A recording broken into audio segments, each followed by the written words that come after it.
بسم اللہ الرحمن الرحیم۔ السلام علیکم پختونخوا چینل کے ناظرین، ویڈیو پسند آئے تو لائک اور شیئر ضرور کریں، اور اگر چینل کو سبسکرائب نہیں کیا تو ابھی سبسکرائب کریں، شکریہ۔ جیو نیوز کے مطابق وزیراعظم عمران خان کی زیر صدارت اعلیٰ سطح کا مشاورتی اجلاس ہوا، جس میں وفاقی وزراء، پارٹی رہنماؤں اور معاشی ماہرین نے شرکت کی، جس میں حکومت کو درپیش معاشی چیلنجز کی نئی حکمت عملی پر غور کیا گیا۔ اجلاس میں IMF سے قرض لینے، دوست ممالک سے تعاون اور سرمایہ کاری کے آپشنز کا جائزہ لیا گیا۔ معاشی ماہرین کی جانب سے حکومت کو معیشت کی بہتری کے آپشنز پر بریفنگ دی گئی۔ معاشی ماہرین نے حکومت کو مشورہ دیا کہ کم عرصے کے لیے IMF پروگرام لے کر حکومتی اخراجات کم کیے جائے۔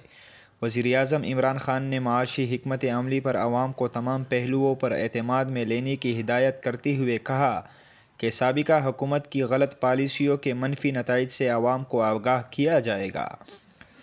اجلاس میں نئی معاشی پالیسی اور حکمت عملی پر پارلیمنٹ کو بھی اعتماد میں لینے کا فیصلہ کیا گیا۔ وزیراعظم نے اجلاس میں حکومتی میڈیا ٹیم کی غیر مؤثر کارکردگی پر ناپسندیدگی کا اظہار بھی کیا۔ وزیراعظم عمران خان کا کہنا تھا کہ نئی حکومت کے چیلنجز ماضی کی حکومتوں سے کہیں سے زیادہ ہیں، اور چیلنجز سے نمٹنے کے لیے مشکل فیصلے کرنے پڑ رہے ہیں۔ IMF کے پاس جانے کا فیصلہ مجبوری میں کیا۔ وزراء اور ترجمان عوام کو حقائق سے آگاہ کریں۔ وزیراعظم نے خود بھی ہر فارم پر حکومتی معاشی اصلاحات پر نقطہ نظر دینے کا فیصلہ کیا ہے۔